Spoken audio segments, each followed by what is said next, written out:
Assalamualaikum warahmatullahi wabarakatuh. Bismillahirrahmanirrahim. Allahumma shalli wa sallim ala nabiyyina habibina Muhammadin sallallahu alaihi wasallam wa ala alihi washabihi asma'in amma ba'du. Semua yang kami hormati, ada Pak Rektor, ada Rektor Senior Pak Arsoyo, ya teman-teman direktur, dosen semua yang saya hormati. Tadi katanya mau naik kelas ya. Kalau naik kelas dari rumah saya niatkan mari mengkaji diroyah. Diroyah itu melogikakan riwayat. Jadi misalnya kita sering dengar Rasulullah SAW sering ngendikan kalian masuk surga itu bukan hanya berdasar amal, tapi berdasar anugerah Allah Subhanahu wa Ta'ala. Oke, kita sepakat amal kita, perilaku kita, ibadah kita andaikan dikompensasi dengan nikmat yang Allah berikan tentu tidak seimbang. Untuk membayar itu saja sudah lunas. Jadi Anda semua tidak berhak masuk apa? Surga. Sehingga di beberapa riwayat dijelaskan ada orang yang 500 tahun ibadah, nggak pernah maksiat. Ditanya sama Allah, kamu masuk surga karena apa? Karena ibadah saya ya Allah. Ya sudah, surga kamu 500 tahun saja karena ibadah kamu 500 tahun. Ini cerita umur-umur orang dulu. Ya Allah katanya surga engkau ini selamanya. Ya kalau yang selamanya itu rahmatku. Kalau amal kamu terbatas ya surganya sesuai amal kamu ya terbatas. Ya sudah ya Allah, berarti masuk saya surga saya ini karena fadl engkau, karena anugerah engkau. Itu namanya apa? Diroyah. Diroyah itu satu kajian analisis di mana kita percaya riwayat, tapi kemudian punya logika, punya diroyah. Ini penting supaya tauhid kita ini kuat. Jadi dulu ada orang yang sangat cerdas, namanya Jubair bin Mut'im. Dia saking cerdasnya, juga kaya, juga tokoh, dikirim sebagai delegasi pembebasan Asra Badrin, tawanan Badar. Kemudian pas datang ke Masjid Nabawi, Nabi delalah pas baca Wattur wa kitabim mastur. Sampai pada titik Nabi baca Am khuliqu min ghairi syai'in am humul khaliqun. Apakah penciptaan yang sedemikian canggih itu dimulai tanpa perwujudan, tanpa sesuatu yang real, yang maujud? Orang itu langsung bersimpuh, matur, ya Rasulullah saya Islam. Kada qalbi yatir, hampir hati saya, otak saya, pikiran saya itu terbang. Karena logika yang dibangun ateisme misalnya, kalau alam raya ini dimulai dari nihilisme, berarti logikanya apa? Al-adamu yakhluqu maujudan. Alam raya ini kan maujud, maujud itu ada. Kalau yang lebih dulu itu ketiadaan, berarti ketiadaan menjadi sebab kewujudan. Kalau dalam bahasa Arab itu al-adamu yakhluqu maujudan, sesuatu yang harusnya nggak jadi faktor karena ketiadaan menjadi faktor sesuatu yang nyata. Itu kan nggak masuk akal. Ya kalau alam raya ini ada al-adam sing yasbiku maujudan, berarti alam raya ini al-adamu yakhluqu maujudan, sesuatu yang tidak ada menciptakan yang ada. Dengan logika itu terus kita ngaji. Diajari sama guru-guru kita, sifat dasar Allah itu maujud. Wallahu maujudun qadimun. Terus masuk. Yang harus distatuskan pertama dari Allah itu apa? Maujud, wujud. Karena dengan wujud ini layak menjadi penyebab adanya alam raya ini. Sehingga ketika kita menolak faham nihilisme atau ateisme, faham tanpa Tuhan, tanpa pencipta awal, kita punya diroyah. Bahwa tidak mungkin ketiadaan ini menjadi sebab perwujudan alam raya ini. Yaitu am khuliqu min ghairi syai'in. Masa alam raya ini diciptakan tanpa sebab yang nyata, yaitu wajibil wujud. Siapa itu? Allah Subhanahu wa Ta'ala. Begitu juga menyangkut sholawat. Orang boleh beda pendapat tentang redaksi sholawat. Ada yang sholli ala Muhammad, ala Sayyidina Muhammad, Nabi Muhammad. Monggo lah, masalah redaksi saja. Tapi setelah dianalisis, Nabi itu Pak Rektor, jadi Nabi setelah Nabi Isa saking dihormatinya sampai dituhankan. Juga jadi Nabi Yang ada cerita masih hangat, orang Yahudi itu bunuh Nabi. Jadi yang satu mendudukkan Nabi sedemikian tinggi sampai kayak Tuhan, yang satu menjatuhkan Nabi sedemikian rendah sampai dibunuh. Kayak apa susahnya jadi Nabi Muhammad SAW. Kemudian dengan gampang Hadaddin agama ini bikin syariat yang bernama sholawat. Redaksinya monggo lah sesuai tradisi masing-masing. Allahumma sholli ala Muhammad, Allahumma sholli ala Sayyidina Muhammad, ala Nabiyina Muhammad, monggo lah. Tapi yang jelas redaksi ini kalau didiroyah dikaji, Allahumma itu Tuhan, Tuhan itu pemberi.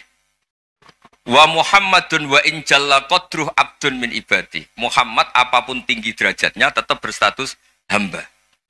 Sehingga agama ini terjaga oleh sighatus sholawat. Agama ini terjaga oleh redaksi sholawat. Yaitu Allah tetap pemberi sebagai Tuhan yang enggak tersaingi, la syarikalah. Rasulullah Muhammad wa in jalla qadruh, apapun prestasinya, bisa mi'raj, bisa apa saja, tetap seorang hamba yang butuh muhtajun ila rahmatih. Jika redaksi Allahumma sholli ala Muhammad ini mengukuhkan yang Tuhan tetap Tuhan, hamba pilihan tetap hamba pilihan. Tentu dengan redaksi ini kemudian kita mendudukkan Nabi benar-benar posisi terhormat. Yaitu orang yang paling berhak dapat askat tahiyat, mendapat penghormatan Allah paling tinggi, yaitu Rasulullah Muhammad SAW. Dan itu diulang-ulang oleh Allah. Subhanalladzi asra bi abdi. Status hamba ini diulang. Lagi-lagi ini bernama diroyah. Bernama apa? Contoh ketiga misalnya fihi ayatum bayinatum maqamu Ibrahim.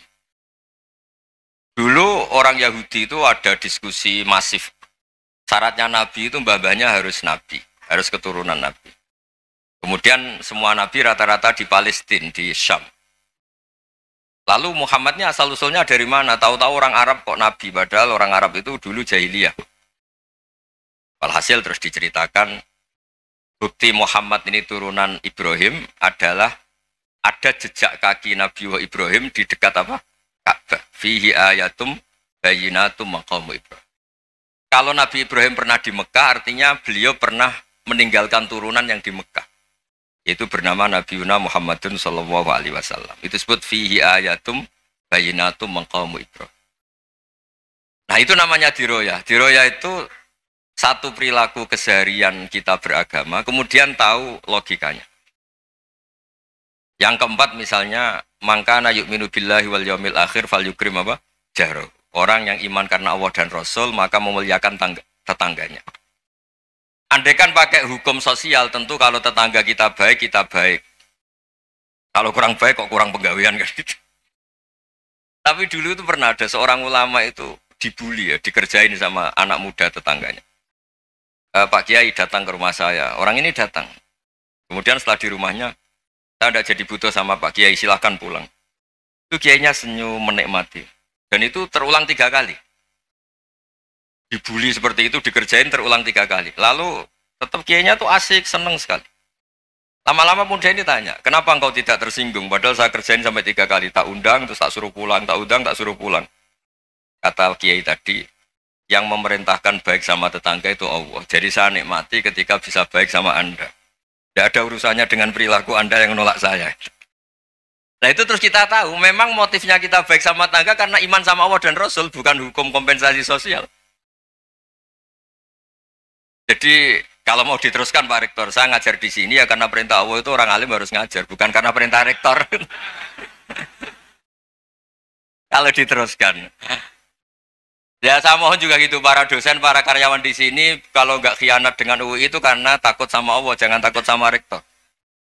Kalau Anda baik juga karena Allah, jangan baik karena apa? Rektor. Bagaimanapun ya semua kita ini makhluk. Makhluk itu la yadurru wa la yanfa. Begitu juga melihat Indonesia. Melihat saya ini kan ikut di UI itu lama sekali, ikut sama Profesor Zeni, dari Profesor Zeni nulis tafsir. Mungkin Pak Harsoyo tahu banyak, dulu Pak Lutfi ya tahu banyak. Tapi saya memang nggak pernah terbuka karena ya memang nggak ingin sebenarnya. Kondisi ini kondisi darurat. Sehingga saya tahu cara berpikir Profesor Zeni, ya tahu komitmen beliau pada UI. Dan pendiri UI memang ya banyak yang dari tokoh NU, Muhammadiyah, dari tokoh-tokoh ormas yang lain memang didirikan banyak orang. Hingga UI memang nggak milik ormas apa tertentu. Dari satu sisi memang baik, nggak dikuasai ormas tertentu. Tapi nanti kalau keterusan ya nggak berbentuk. Ya sudahlah dikelola saja. Sambil-sambil jelas, sambil-sambil kadang nggak jelas. Yang penting ikhlas tadi. Karena kalau terlalu asobia itu jadi repot. Kita ini yang nekuni fikih itu tahu. Kalau tidak kuno itu madhabnya Hanafi. Kuno itu madhabnya Syafi'i. Tahu-tahu seakan-akan Imam Syafi'i itu NU, Imam Abu Hanifah itu Muhammadiyah. Padahal ini orang-orang yang sebelum NU dan apa? Muhammadiyah. Jadi kalau kita yang nekuni ilmu itu biasa saja dengan perbedaan. Tapi kalau orang-orang yang nggak siap dengan perbedaan itu sampai Allah disifati Ta'ala itu tidak terima. Padahal Ta'ala itu maknanya Maha Luhur, yang Maha Agung. Jadi ada seorang kiai kebetulan pidato pertama Pak Rektor. Assalamualaikum warahmatullahi ta'ala wabarakatuh. Ilmu balik kedua ini nggak terima karena itu dianggap bid'ah ada ta'ala. Hanya dia bilang Assalamualaikum warahmatullahi tanpa ta'ala wabarakatuh. Itu saking asobiahnya itu Allah ditambahi ta'ala itu tidak terima. Padahal ta'ala itu maknanya Maha Agung. Nah itu kan jadi repot kalau asobiah gitu. Kalau kita ngadepi perbedaan itu biasa saja. Karena kita mungkin bacanya banyak, lihat hal-hal seperti itu ya biasa saja. Karena dulu itu perbedaan itu urusan sudut pandang. Ya saya ulang lagi, perbedaan itu sudut. Allah yang Tuhan saja sering didebat sama nabi-nabinya. Karena urusan sudut pandang apa? Saya beri contoh ya. Suatu saat Khalilur Rahman Ibrahim itu saatnya meninggal sama Allah, Israel disuruh. Itu Ibrahim saatnya meninggal, ambil nyawanya. Setelah datang ke Ibrahim, ya Khalilur Rahman Ibrahim, saya disuruh nyabut nyawa Anda. Itu Israel dipaksa mikir sama Ibrahim. Hal ra'aita khalilan yumitu khalilah. Kamu tahu orang yang mencintai kemudian bunuh yang dicintai. Itu logika agak benar. Akhirnya Israel kan gak biasa debat, kan gak dilatih debat, gak pernah ikut lomba UI debat ilmiah. Dia taunya nyambut nyawa aja.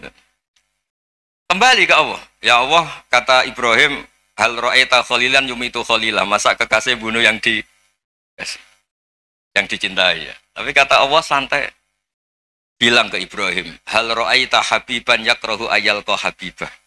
Masa katanya dia cinta saya, kemudian ketemu saya tidak berani. Israel mater lagi. Logikanya gini Ibrahim, masa yang dicintai sama yang ketemu yang dicintai nggak berani? Ya udah ketemu aja. Katanya yang meninggal itu.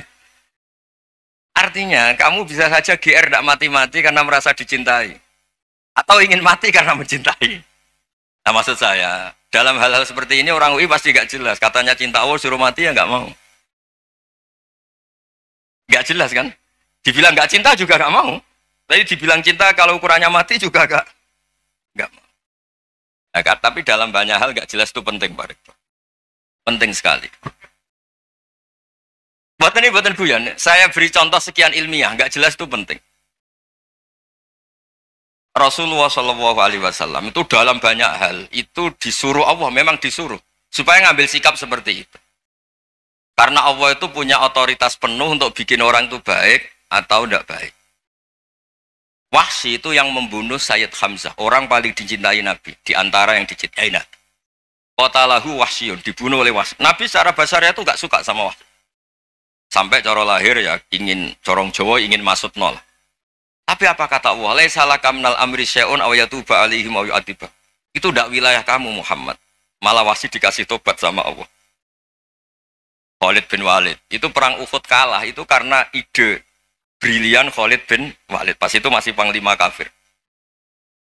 Yaitu pura-pura kalah, ghanimah dilepas, sahabat turun, pasukannya naik, walhasil orang Islam kalah.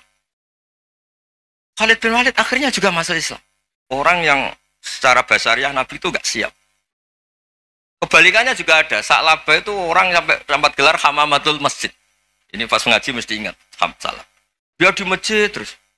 Setiap habis salam tuh lari karena istrinya nyuwun sewu masih berpakaian yang tidak pantas. Kenapa engkau terburu-buru pulang? Pakaian yang dipakai istri saya sekarang saya pakai. Ya pakaian sarung itu kayak Pak Rektor kan fleksibel. Ini khusus mau Ramadan, tidak akan sarungan terus, gak usah khawatir.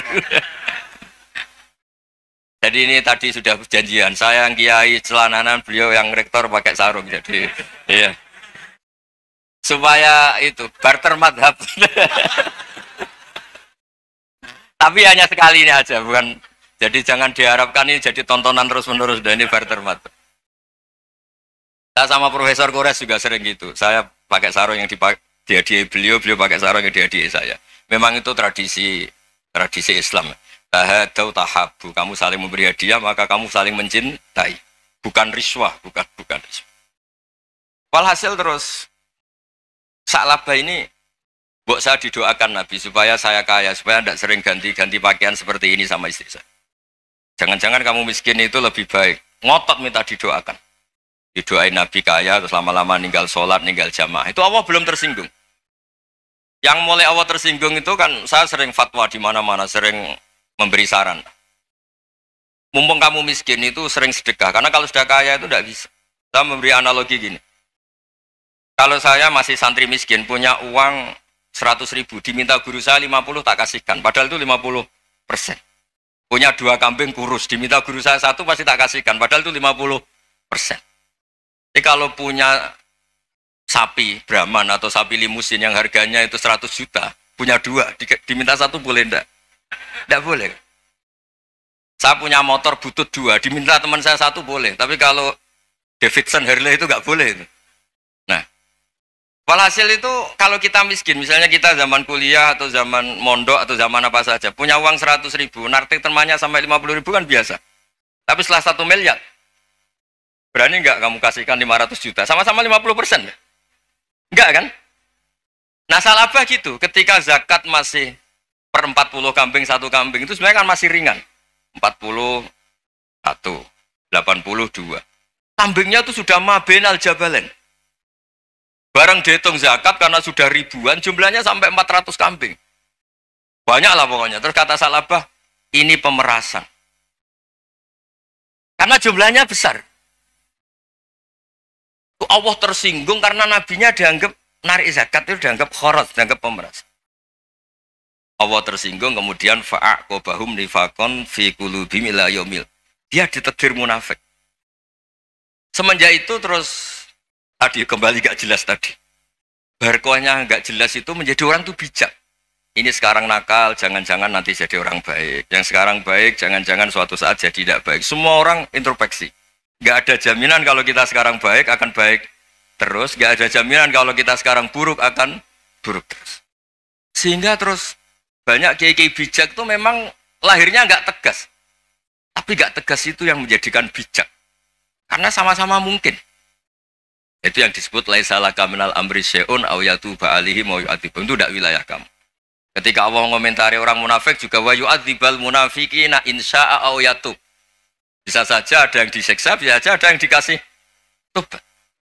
Karena pola yang kita analisis itu semuanya menurut kita. Bukan menurut kemaslahatan orang apa? Banyak. Saya punya sekian contoh cerita. Orang yang sowan kiai baik-baik, mungkin bawa gula atau salam tempel, tidak tahu lah. Itu tidak mesti jadi wali. Tapi Kalijogo yang kenal Sunan Bonang, itu kenalnya itu karena ingin begal. malah jadi wali. Tapi tidak usah dicoba. Umar itu nyari Nabi itu mau dibunuh. Tapi malah tobat jadi orang baik. Jadi ini penting ngaji ya, supaya tidak tegas itu, tidak jelas itu kadang baik. Nah termasuk saya juga termasuk dia yang milih tidak jelas. Saya sering gojlok gini, Fajar Hadili ini murid-murid saya sering saya gojlok. Kalau semua sistem pendidikan kayak kampus, kayak UII, kayak UIN semuanya, itu sistem yang bagus karena tertib, jam kuliahnya jelas, mata kuliahnya jelas. Kalau di pesantren itu Pak Harso, itu nggak tertib, tapi justru itu enak, ketemu di jalan orang berani tanya. Nah ini kalau mbak-mbak misalnya menstruasi, mau belajar haid nunggu semester berapa baru tahu. Itu bisa sekian tahun nggak sholat karena nunggu pelajarannya baru diterangkan. Mau haji juga gitu, nunggu mata pelajaran haji. Kalau nggak jamnya, nggak mau dosennya ngajar.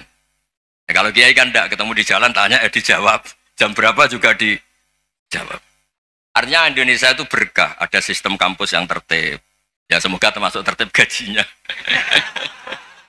Tapi tertib gajinya itu juga sebenarnya rugi. Saya sering ada pegawai negeri Gus, tolong doain saja di PNS, enak jadi. Gajinya tetap. Kata saya nggak mau kalau gaji saya tetap. Kok bisa Gus, enak tiap bulan mesti dapat gaji. Kalau tetap nggak naik-naik kata saya. Kalau kiai gajinya nggak tetap, tapi di atas yang tetap kata saya.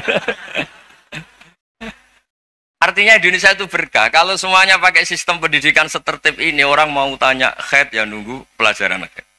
Bab haji ya nunggu pelajaran haji. Tapi kalau ketemu kiai itu enggak. Ya semuanya, saya pernah di pasar, Gus, mau tanya. Tanya apa? Anak saya sih keluar darah terus gini-gini. Padahal biasanya khed hanya 7 hari gini-gini. Ya sudah kembalikan ke biasanya, rudat kilal adat.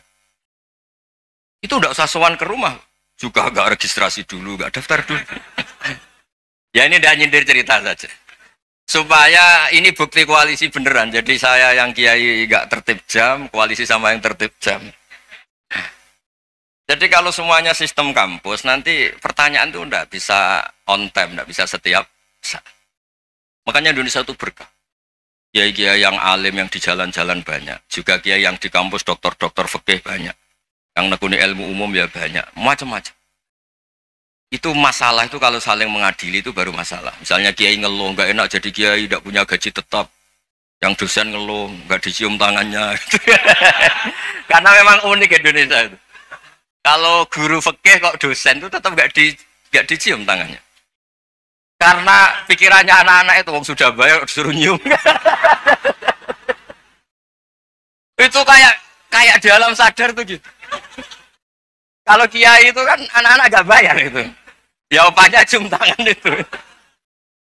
Makanya kalau kiai-kiai tidak keramat bisa mati karena cium tangannya doang bisa mati itu kiainya. Ya ini cerita supaya saling menghormati saling menghormati. Jadi kalau makanya itu pakar-pakar akhlak ya, pakar-pakar etika peradaban. Itu tertampar betul ketika Nabi urusan ilmu itu mengabaikan itu kalau sudah urusan ilmu.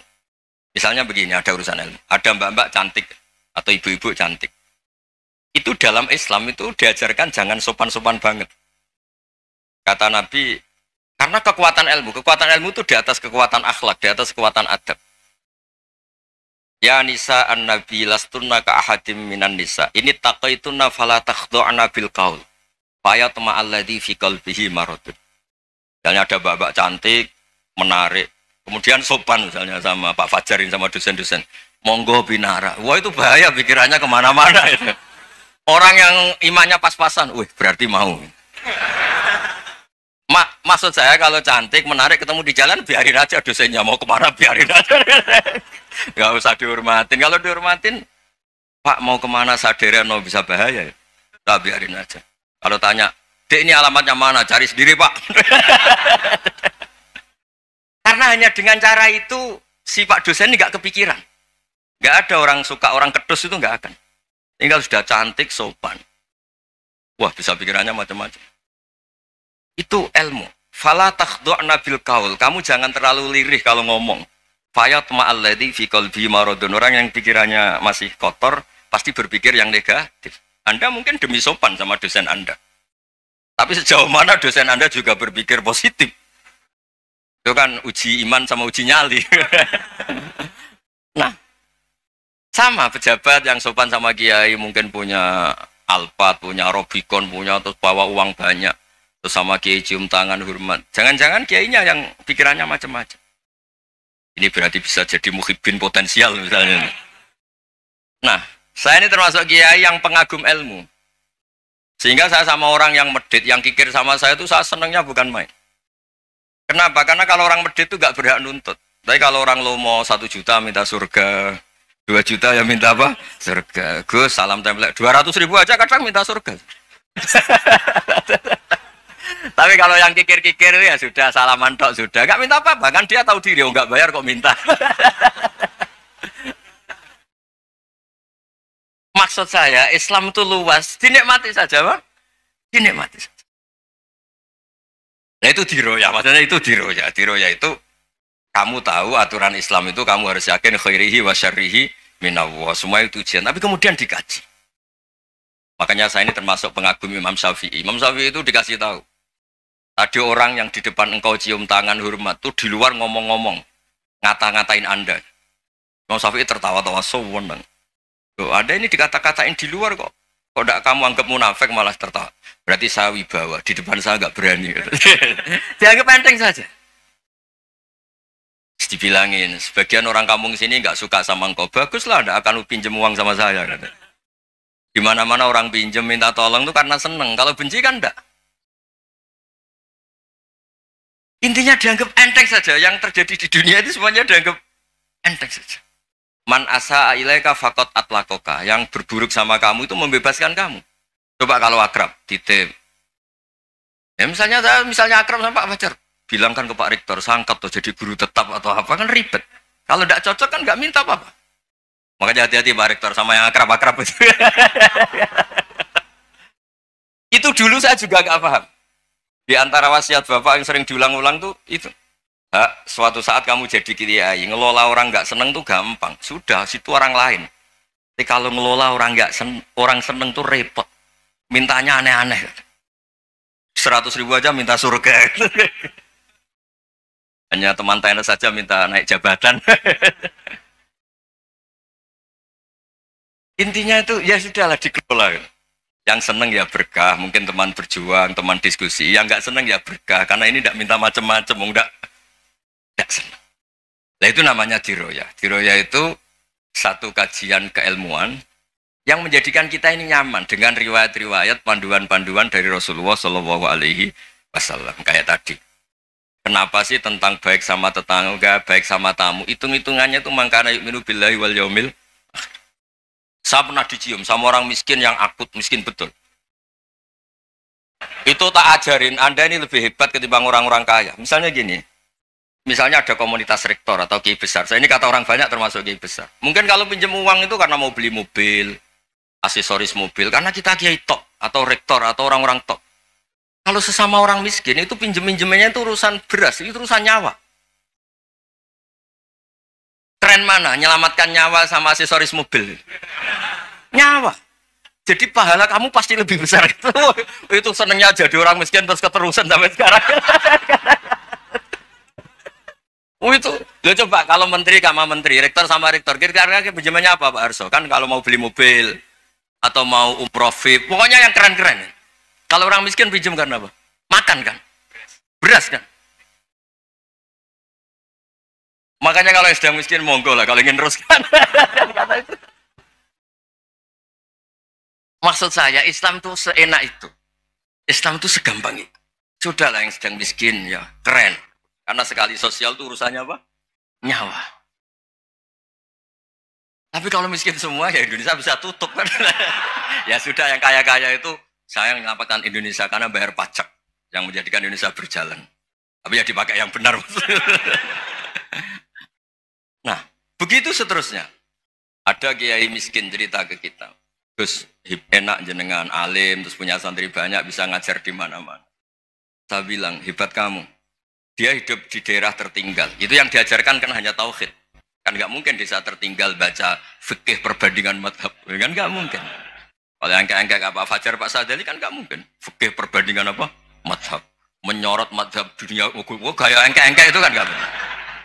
Tapi pertanyaannya, yang menyelamatkan masuk surga itu tauhid apa perbandingan madhab? Tauhid. Ini hanya mengajarkan fardu kifayah, sunat-sunat. Ini Anda mengajarkan fardu ain. Surganya dulu kamu. Oh terus senangnya jadi kayak gitu. Karena yang diajarkan apa? Tauhid.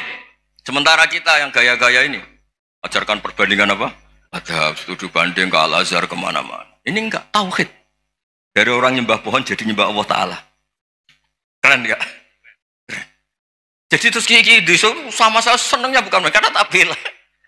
Tapi ada yang agak kurang ajar, tanya saya. Kalau itu hebat, kenapa Gus gak mau jadi kayak gitu? Waduh. Wah ya repot kalau pertanyaan. Terus tak jawab, kalau saya jadi kiai desa, kamu ngangsu ilmu dari mana coba?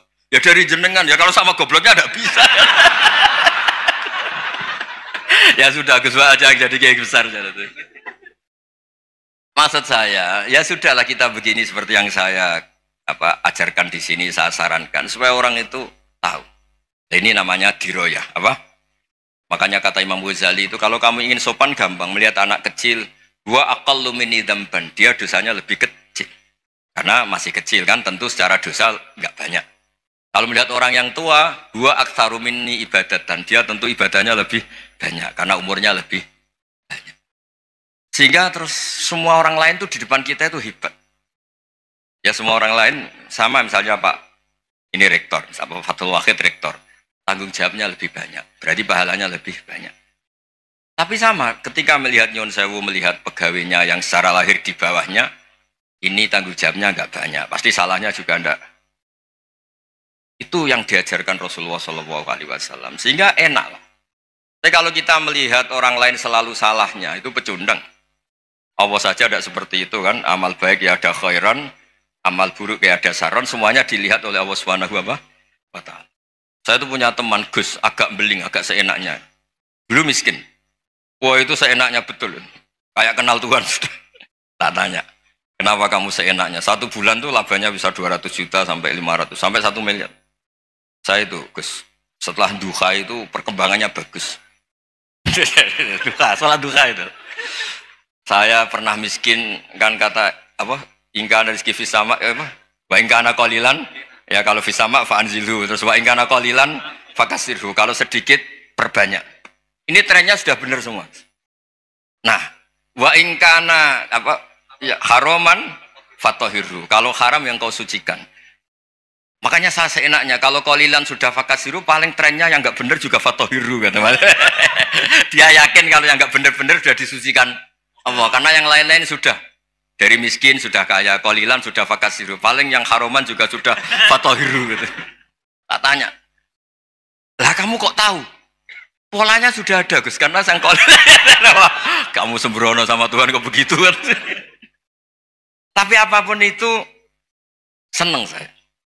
Seneng saya sering salah teh, makanya saya mohon yang sekarang miskin, sedang miskin itu ya ndak usah nyesal banget-banget. Kalau ingin kaya monggo lah, namanya orang juga ingin.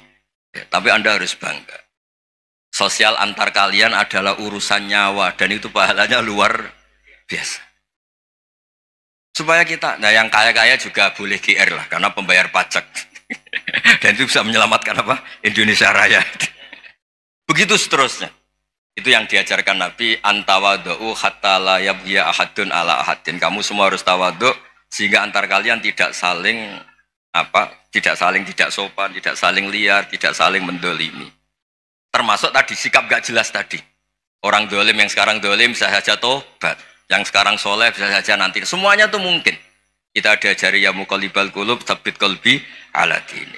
Jadi keliru kalau kita dalam banyak hal harus tegas, gak mesti. Al halalu bayyinun wal haramu bayyinun. Tapi ada wa bainahuma umurun mustabihat. Ada yang wilayahnya itu abu-abu. Misalnya ada perempuan cantik misalnya, contoh paling gampang. Kalau kamu ajari secara serius, kamu bisa aja tergoda jadi fitnah. Jadi kalau orang soleh gak berani ngajarin, kemudian digunakan orang fasik, malah menjadi orang nakal, kita juga tanggung jawab. Kamu mau tegas gimana? Wilayahnya sama-sama mungkin.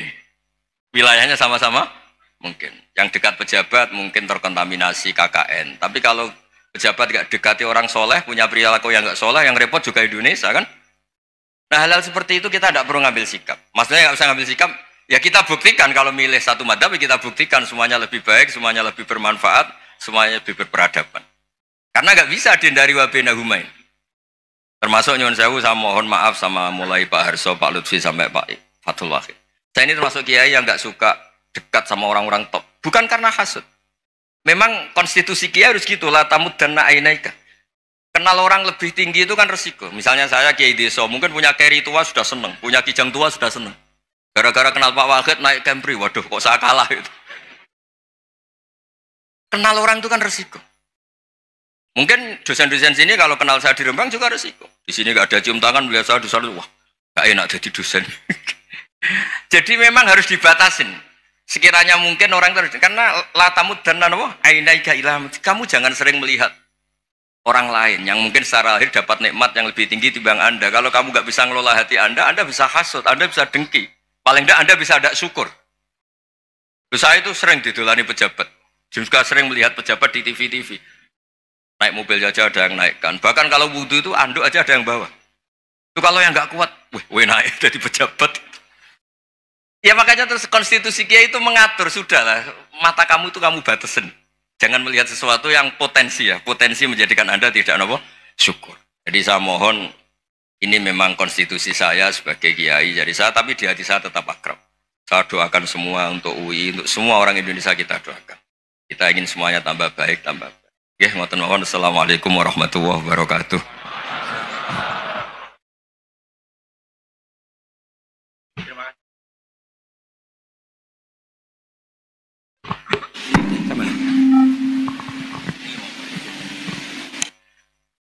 Terima kasih Gus Bah untuk pencerahan yang luar biasa.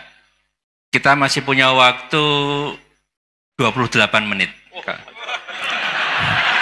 Kalau Gus Bah berkenan, apakah ada yang ingin bertanya? Singkat, padat, sebutkan nama. Sana dulu ya. Ya. 3 ya? 3 aja ya. 1, sini 2. 1 lagi dari Ahwat, ya Ibu ya, ya.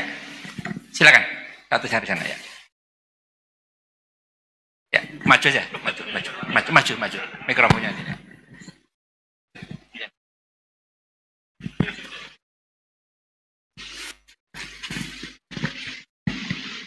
Bismillahirrahmanirrahim. Assalamualaikum warahmatullahi wabarakatuh.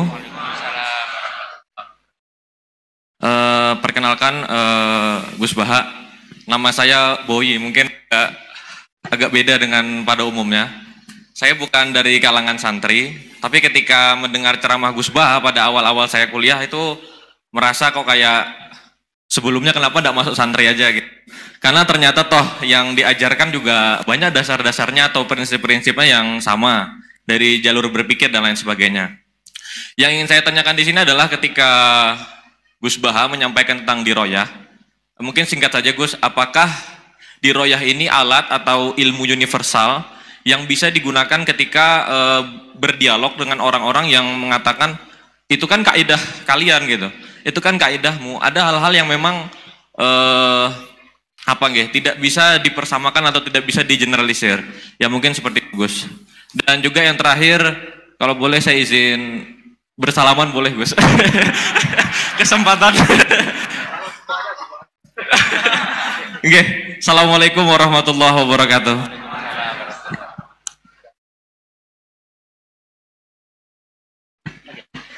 Baik, kita kumpulkan dulu 1 lagi, ya.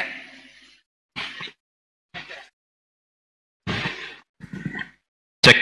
Bismillahirrahmanirrahim. Assalamualaikum warahmatullahi wabarakatuh. Ya, perkenalkan saya Taufik Satrio, biasa dipanggil Tosa. Ya. Ya. Singkatan. Baik, langsung saja mungkin untuk pertanyaannya. Di Yaumil Akhir nanti kan ada yang namanya Yaumil Mizan. Itu pertimbangan gitu kan. Nah, itu bagaimana kalau timbangannya itu sama, artinya seimbang.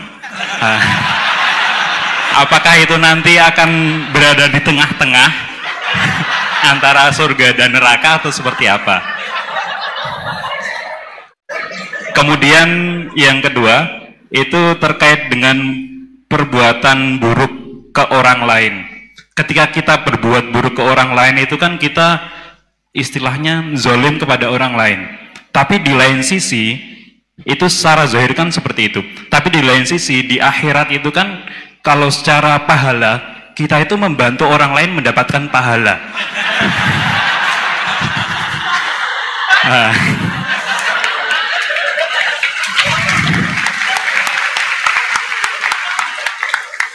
Jadi seperti apa Gus? Terima kasih. Assalamualaikum warahmatullahi wabarakatuh. Terima kasih Mas Tosa ya. Silakan Ibu ya. Ada ini. Mas ada ini. Assalamualaikum warahmatullahi wabarakatuh. Perkenalkan saya Nazrullah Hasanah. Mau bertanya, apakah perbedaan NU sama Muhammadiyah?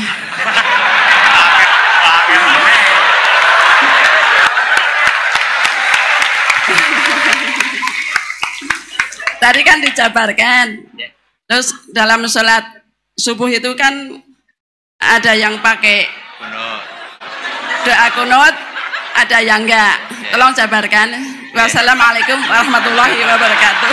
Waalaikumsalam. Baik Gus, ini ada 3 penanya. Mas Boy tadi terkait dengan diroya, apakah ini universal, termasuk untuk yang non muslim bahkan gitu kan. Kemudian yang kedua dari Mas Tosa, hisab yang seimbang Gus, kasusnya gimana ini. Yang kedua terkait dengan kalau berbuat buruk kan membuat pahala untuk yang bersangkutan itu. Seperti orang puasa dikasih minum gitu kan ya. Ya. Terus kemudian Bu Hasanah ini beda antara NU dan MU, kira-kira itu ya. Silakan Gus ya.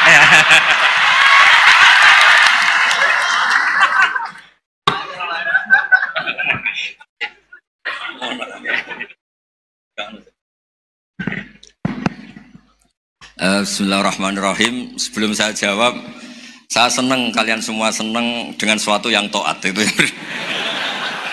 Banyak orang untuk senang nunggu maksiat dulu. Mungkin melihat perempuan yang tidak mahram, melihat suatu yang maksiat. Jadi ini spesial. Majelis ilmu tapi apa? Senang. Ini sesuai rencana Tuhan lah. Seorang itu senang dengan taat, senang dengan ilmu. Ini luar biasa, no? Luar biasa. Tadi pertanyaannya kalau diroya. Jadi Islam itu agama untuk logika objektif. Jadi diroya itu ya global, universal. Misalnya saya beri contoh Tuhan yang satu. Itu dulu, saya ulang lagi, dulu itu ada imam namanya Imam Amudi. Itu pengajar matematika Mas Boy, pengajar matematika. Itu kan nggak lazim, tapi kiai kok pengajar apa? Singkat cerita, ini cerita keramat. Kalau kalian nggak paham ya keramat sendiri. Jangan nggak paham menentang. Singkat cerita, di antara keramat beliau itu Allah itu nyuruh para malaikat disuruh ngaji matematika sama dia. Ngaji tauhid, tapi disebut sama Allah ngaji matematika. Ternyata apa? Cara ngajarkan gini. Misalnya ngajarkan diterang titik. Angka 2, 3 sampai 1 miliar 1 triliun. Nisbatusnaini ila ma la nihayatalah. Itu nisbatul fard asli. Angka itu entah 2, entah 3, entah 1 miliar, semuanya dibanding angka 1 itu namanya cabang. Tetap yang al aslu itu angka 1. Itu otak siapapun itu akan ikrar dengan logika tadi, bukan kita yang muslim. Semuanya akan tahu angka berapapun jumlahnya, tetap asal usulnya angka 1. Terus dia gambar, ya gambar apa saja, gambar masjid, apa gambar sapi atau gambar apa saja, dimulai 1 titik. Gambar ruwet maupun gak ruwet tetap saja dimulai 1 titik. Nuktotul wujud. Jika kalau zaman saya ngaji, Pak Rektor ngaji dulu diterangkan semua makna Quran ada di Fatihah, Fatihah ada di Bismillah ya, Bismillah itu ada di titiknya, titiknya bak.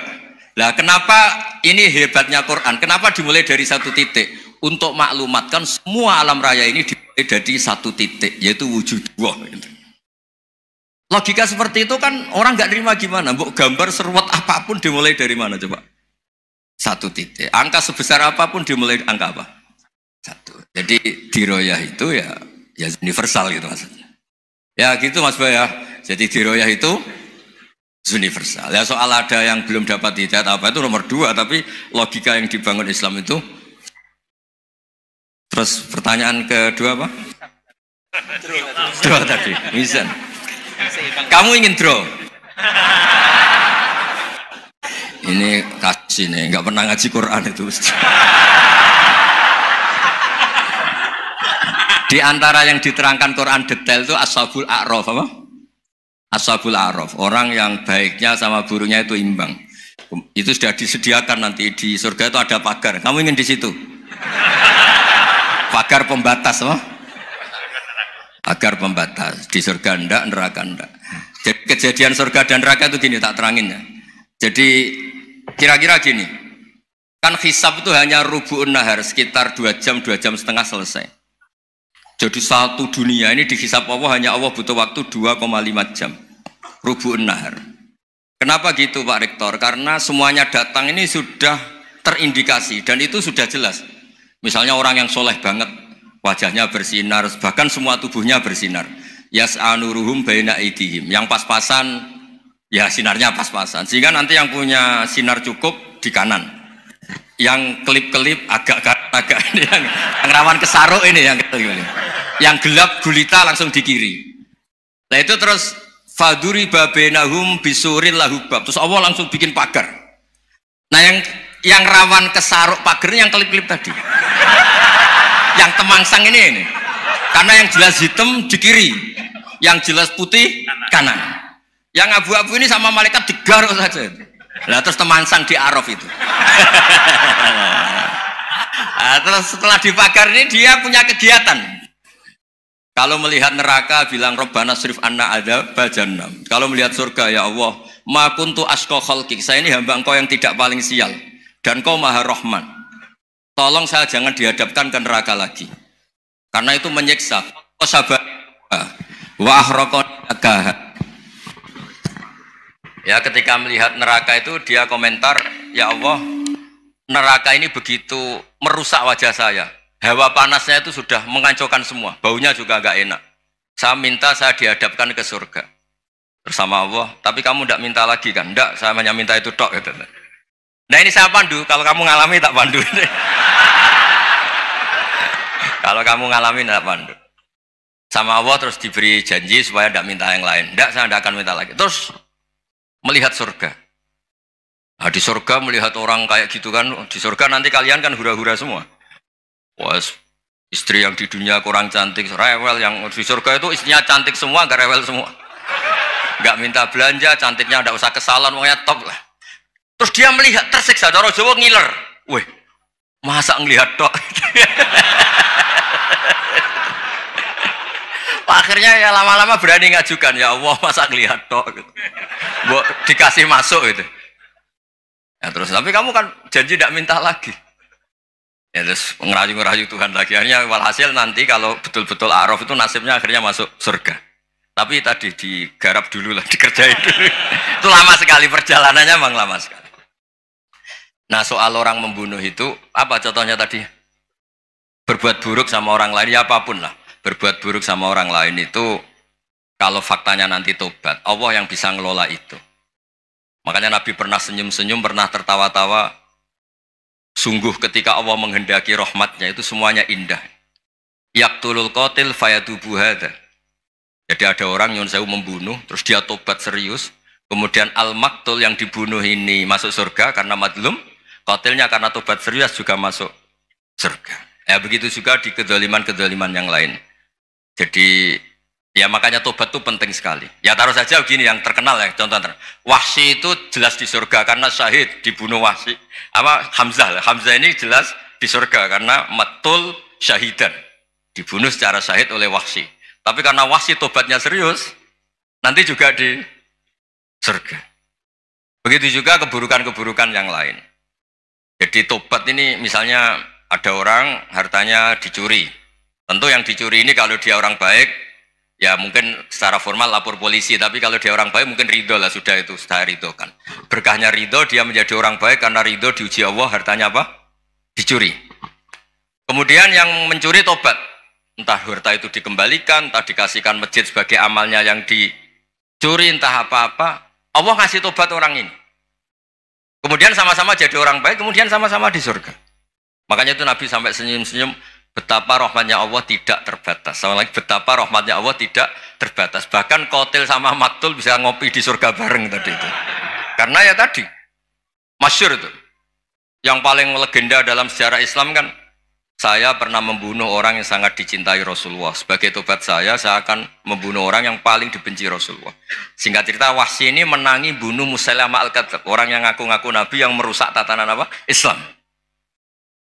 Apapun itulah, cerita-cerita apapun itu. Makanya saya sering cerita, kalau preman pasar itu tobat, bu, jangan nyapu masjid. Tobatnya tetap di pasar, yang dulu pasar gak aman karena dia, sekarang aman karena dia. Jangan tobat terus nyapu di pasar, pasar diganti soksisennya, pengganti. Itu nggak fair apa? Jadi kalau tobat itu harus seimbang dengan zaman salahnya. Zaman apa? Kayak Umar. Ketika dia kafir itu orang Islam dibikin takut. Terus ketika dia Islam, gantian orang kafir dibikin takut. Pertama dia Islam langsung marahnya Abu Jahal, awas kalau ganggu Rasulullah, ngadepin saya. Itu fair. Kenapa? Fair. Jangan tobatnya bikin orang takut, lah tobat ke masjid nyapu, yang di pasar diganti penggantinya tetap gaduh. Gak boleh, harusnya kalau lama bikin pasar takut, ya sekarang lama bikin pasar apa? Aman. Itu tobat yang apa? Seimbang. Ya kira-kira gitu ya. Nanti tak pandu kalau sudah di Arab. Terus gimana? Yang ketiga NU sama MU. Satu itu beda seragamnya dan logonya.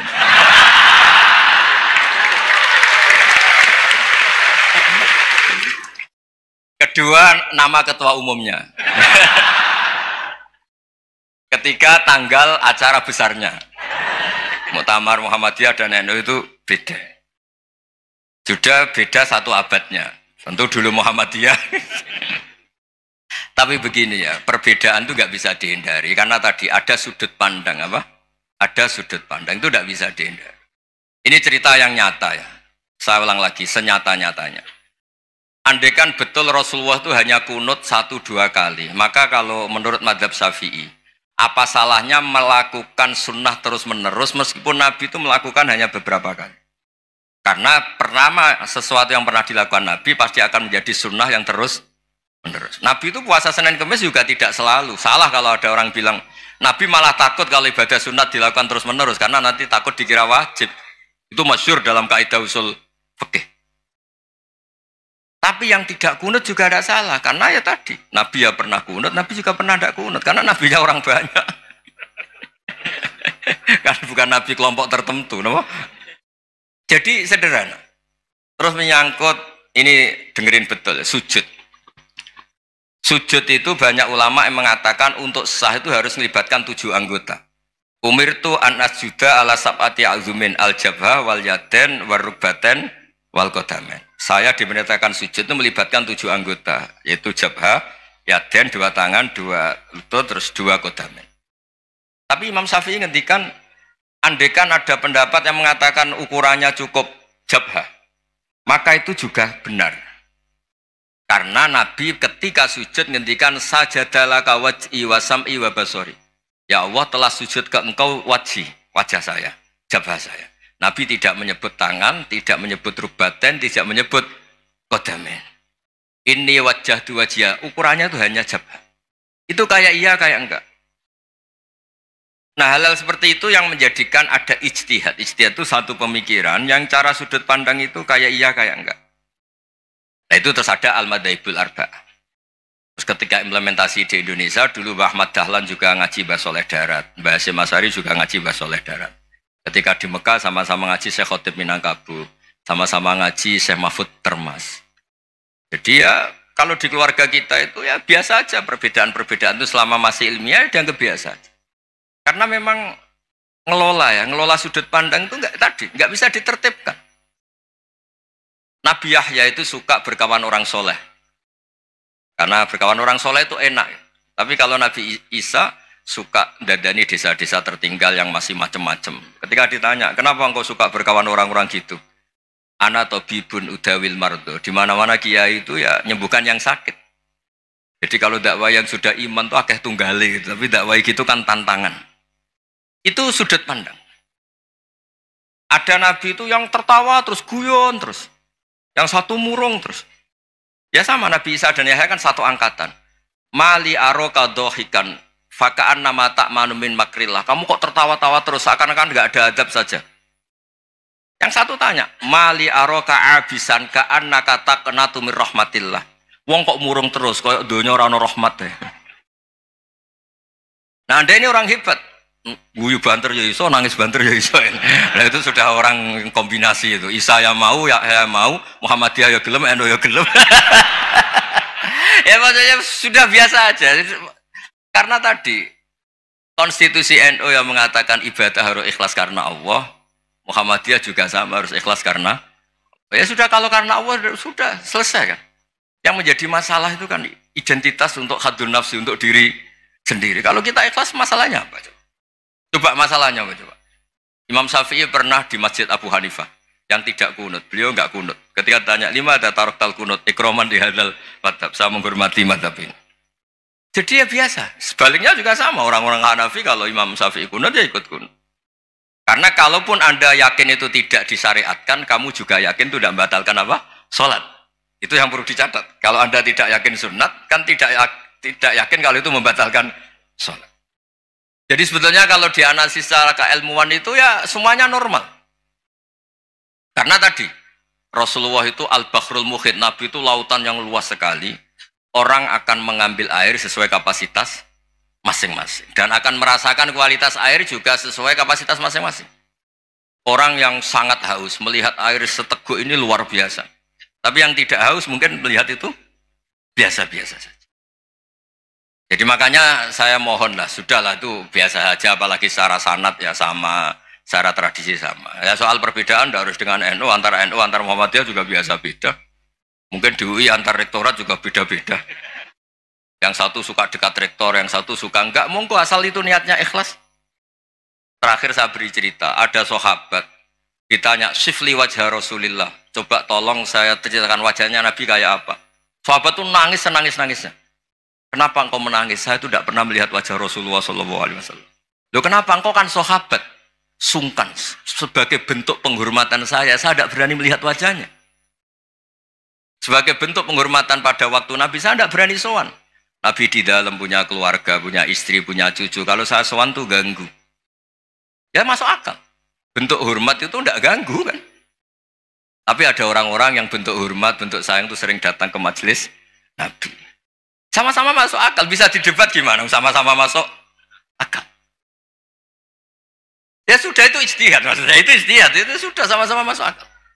Abul Hasan Asyadili itu kalau kemana-mana pakai mobil mewah, pakai baju mewah. Ketika ditanya, Anda ini ulama kok pakaiannya mewah, mobilnya mewah? Ben wong ra kepikiran nyangoni ya. Tapi nak kowe tawaduk melas. Terus dibalik numbalmu sakit. Ngono ra iso mulai kiai ini.